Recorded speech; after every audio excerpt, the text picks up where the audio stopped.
They had given the dead world a voice, and the voice was human, not the voice of gods or machines or the long-dead architects who built the bones of 14 planets, but the voices of people who had learned, painstakingly, to speak a language that was never meant for their throats. In the seed chamber beneath Solabri Prime, Serethi Voss stood at the central platform and listened to the chorus hold. The chamber breathed around her. Blue-white light pulsed along geometric seams in the walls, steady as a heartbeat, the rotating rings of progenitor script cycling in their sustained pattern, the sound of a world being maintained. Condensation beaded on alien surfaces and fell in slow drops to the floor. The air tasted of rain and ozone and the mineral paste residue that clung to every surface where ash singers had stood. This was the sound of the signal holding. Serethi knew it the way she knew her own pulse. Then the first alert came from Moriven. Dr. Eolan Mars was already at her monitoring station when the biometric feeds began their terrible arithmetic. She read the numbers aloud without inflection. The clinical register of someone who has learned that emotion in a crisis report costs seconds that the patient does not have. Vocal hemorrhaging, 3 speakers. The onset was simultaneous, which meant it was not biological failure. It was something being done to them. Serethi crossed the chamber floor in 4 steps and looked at the display. The Moriven signal was still holding, barely, the waveform ragged at its edges, the harmonic pattern stuttering where 3 voices had dropped out. 2 speakers remained. She could see their biometrics on the secondary feed, elevated heart rate, blood pressure spiking, the faint red marker that Ireland had coded for active hemorrhage. They were still singing. She did not order them to stop. Archon Valan Drace stood at the translation console on the chamber's far side, his long, ink-stained fingers moving across the display surface as if writing on something only he could see. He had been running spectral analysis on the Moriven relay feed for 11 minutes. Since the first anomaly appeared, a ghost frequency riding beneath the chorus signal like a shadow that should not exist. He had not spoken since he began. When he finally did, his voice carried the particular flatness of a man who has found something he was hoping not to find. The frequency was targeted, tuned to the precise phonetic range of the progenitor resonance phrase. Not a natural interference pattern, not degradation in the relay equipment, a weapon. Something had been built to do this, and it was being aimed at the speakers on Moriven from a source within the dome cluster itself. Callanthe was already in transit. His shuttle had been 3 hours out from Moriven when the first alert reached Serethi, and she had sent him the updated coordinates before he had time to ask. His acknowledgement came back in 11 words. He had it, he was pushing the drive, he would reach them. On the surface of Moriven, inside the largest habitat dome, the 2 remaining speakers stood at their relay stations and kept singing.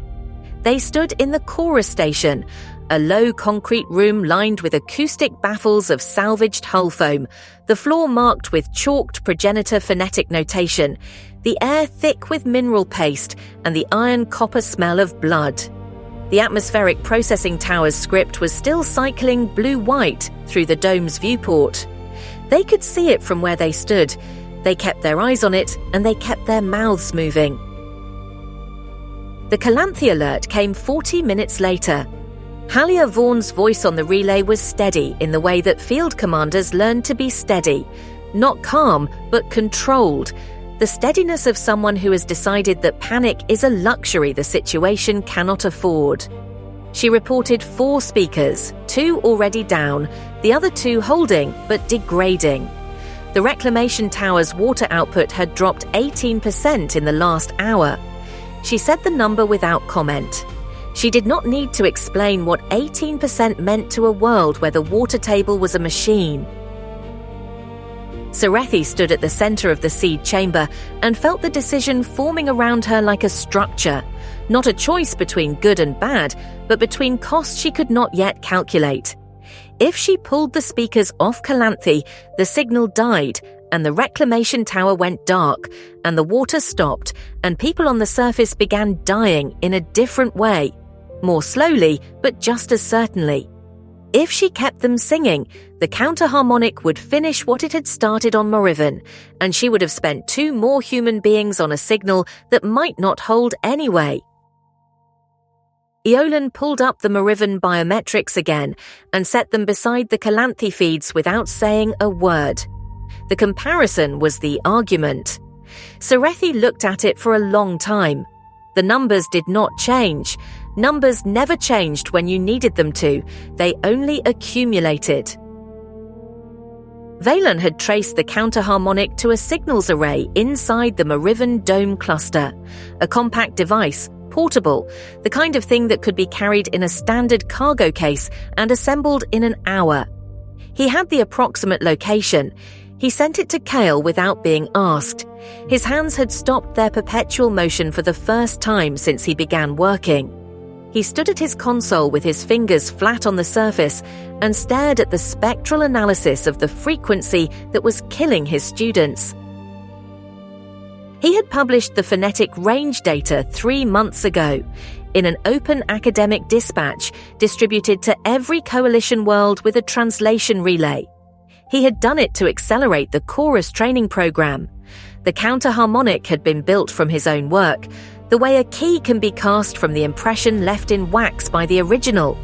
He understood this with the precise, terrible clarity of a man who has spent 60 years learning to think carefully and has just discovered the cost of thinking in public. On Moriven, the signal stuttered again. A longer gap, 4 seconds this time. The seed chamber's rotating script rings slowed. The blue-white light in the walls dimmed by a fraction. Then one of the 2 remaining speakers on Moriven went silent.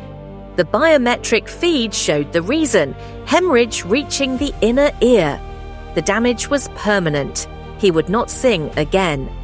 The signal dropped to a single voice, and the waveform thinned to a thread. Ren Solari had been standing at the chamber's edge since the first alert, watching the displays with the focused stillness of someone who has decided to be useful and is waiting to be told how. He was not a chorus speaker, not yet, not in any formal sense. He had been in Valan's classroom for 4 months, and his harmonic accuracy was within tolerance, but his endurance was unproven. He was 22 years old, and he had a thin scar across his left palm and amber flecks in his dark eyes that caught the progenitor light in a way that made Serethi's residual binding scars pulse faintly when he stood close to the relay platform. He asked her quietly if he could try. She did not answer him immediately.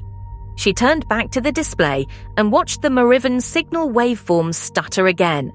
A longer gap this time, 3 full seconds where the harmonic dropped below threshold before the 2 remaining speakers caught it and pulled it back. 3 seconds. The seed chamber's rotating script rings slowed perceptibly. The blue-white light in the walls dimmed by a fraction. The chamber knew. The machine was listening to the voices the way a drowning person listens for a rope. Serethi made the decision in 2 parts. The first part, she ordered the Callanthe speakers withdrawn.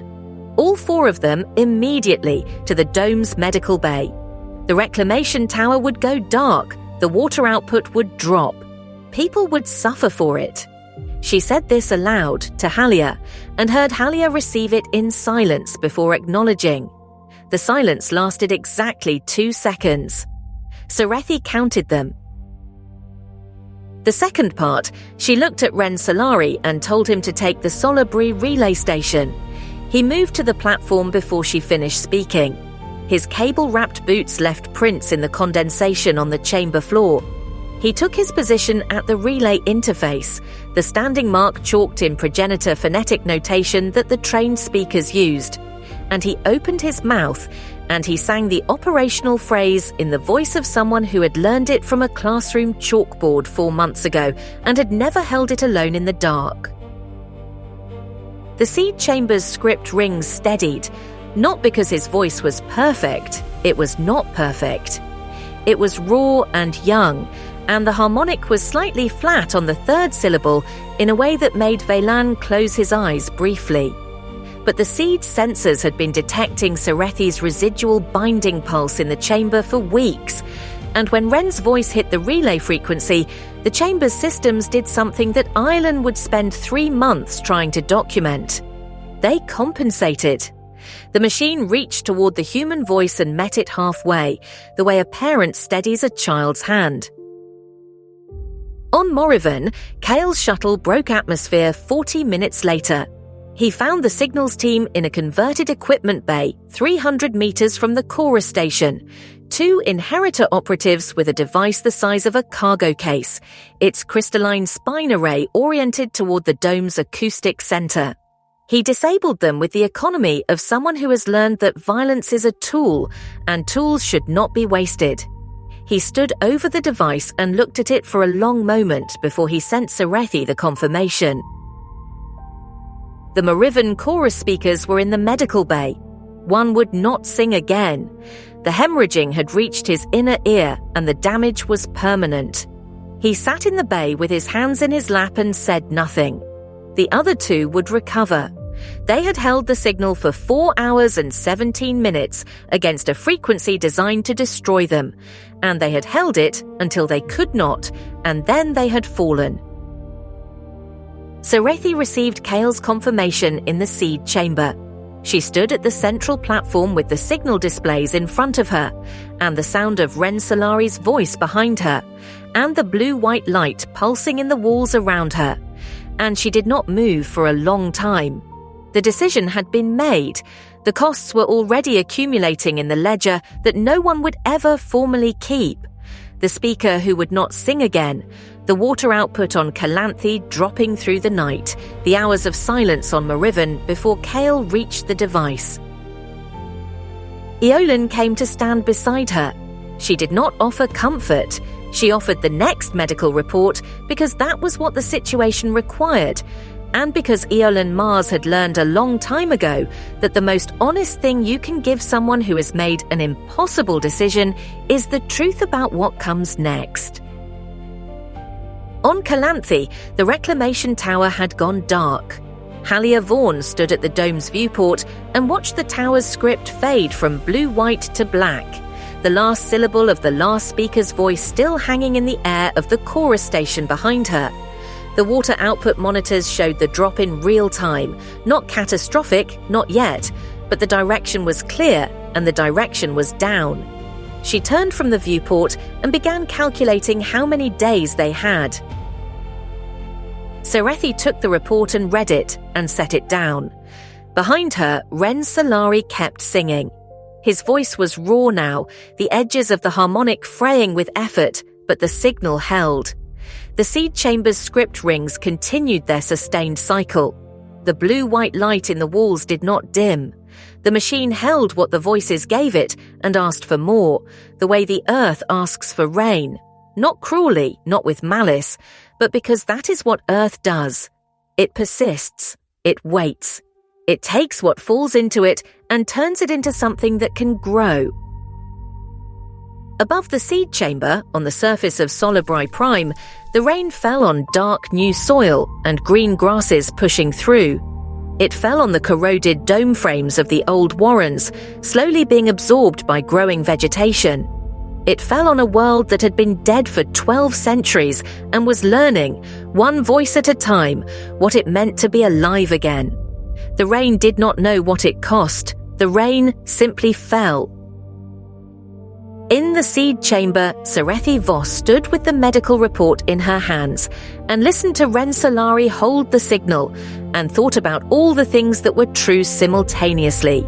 That the speakers on Moriven had held until they could not, that the tower on Callanthe was dark, that one man would never sing again, that Kale had reached the device, that the signal was holding, that the costs were real, that the signal was holding. She set the report down on the console. She did not reach for the next one. The voices had faltered. They had not stopped. And in the gap between those two facts, in the narrow, terrible space between faltering and stopping, 14 worlds were still breathing. This is what it cost. This is what it bought. The chronicler sets down the stylus and does not pretend these are different ledgers. They are the same ledger. They have always been the same ledger, and the voices kept singing.